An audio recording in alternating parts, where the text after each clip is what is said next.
굿모닝 마켓입니다. 뉴욕 증시 추수감사절로 쉬어가는 가운데 다가올 트럼프 위기 어떻게 준비하고 계신가요? 지금까지 시장의 화두가 AI였다면 백악관의 주인이 바뀌면서 앞으로 남은 한 달 동안 어떤 방향으로 포트폴리오를 재편하는 것이 좋을지 생각해 봅니다. 우선 올해를 돌아보면 글로벌 증시는 강세장을 이어왔습니다. 특히 그 중에서도 다른 나라보다 기술주 중심으로 한 미국 증시 강세가 굉장히 뚜렷했었죠. 굿모닝 마켓 통해서도 몇 번이나 사상 최고치 소식을 전해드렸는지 모릅니다. 섹터별로 성과를 나누어 보면 보시는 것처럼 금융, IT, 커뮤니케이션 서비스, 유틸리티 섹터가 지수 대비 좋은 성적 냈습니다.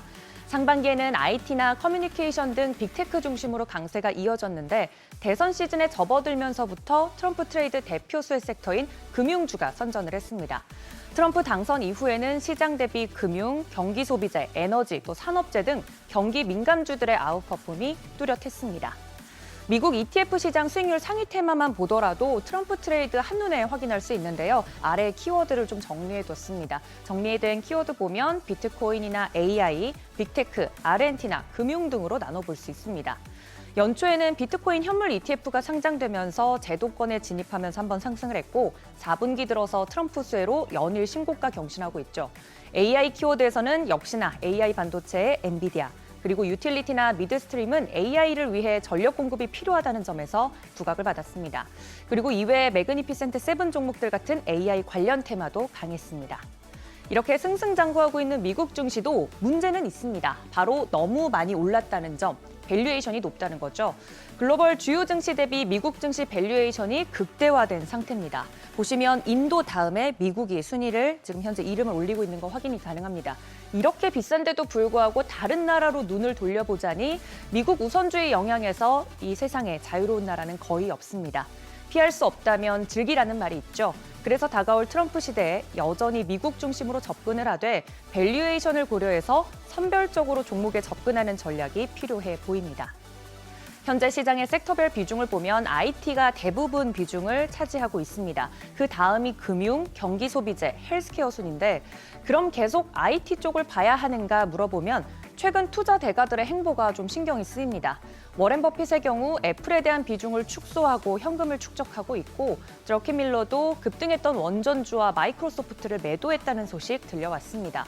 전반적으로 이전에 급등했던 주식이나 빅테크를 차익 실현하면서 조정에 대비하는 움직임을 보여왔습니다. 트럼프 당선인의 공약이나 발언을 통해서도 힌트를 얻어볼 수 있겠는데요. 트럼프 시대의 핵심은 미국 우선주의, 그걸 실현하기 위해서는 막대한 돈이 들 수밖에 없습니다. 만약 트럼프 정책으로 앞으로 물가가 높아지고 삶이 팍팍해지면 지지율이 하락할 수밖에 없겠죠. 그런 의미에서 트럼프의 최우선 목표는 보시는 것처럼 물가 안정화일 겁니다. 민주당 정권에서 진행됐던 재정 지출을 줄이고 또 에너지 공급 확대를 통해서 유가를 안정시키고자 하고 있습니다.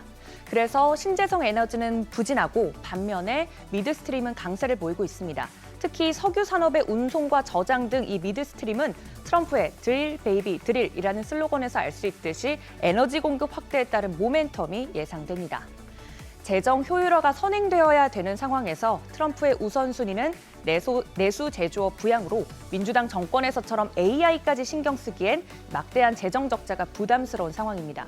실제로 트럼프 당선 이후 주가 흐름에서도 테슬라를 제외하고 빅테크는 부진하거나 혹은 횡보하는 흐름을 보이고 있습니다. 또 반스 부통령도 대표적으로 빅테크 규제에 찬성하는 인물이죠. 적어도 시장은 빅테크가 직접적인 수혜주는 아니라고 판단하고 있습니다. 국내 투자자들의 해외 주식 보유 순위를 보면 테슬라, 엔비디아를 중심으로 빅테크 비중이 압도적으로 높습니다. 지난 8월에 엔캐리 트레이드 이슈로 글로벌 증시가 급락했던 사건 기억하시죠? 당시 자금 쏠림이 강했던 엔비디아나 테슬라 같은 빅테크 기업들의 낙폭이 다른 자산 대비 매우 컸습니다.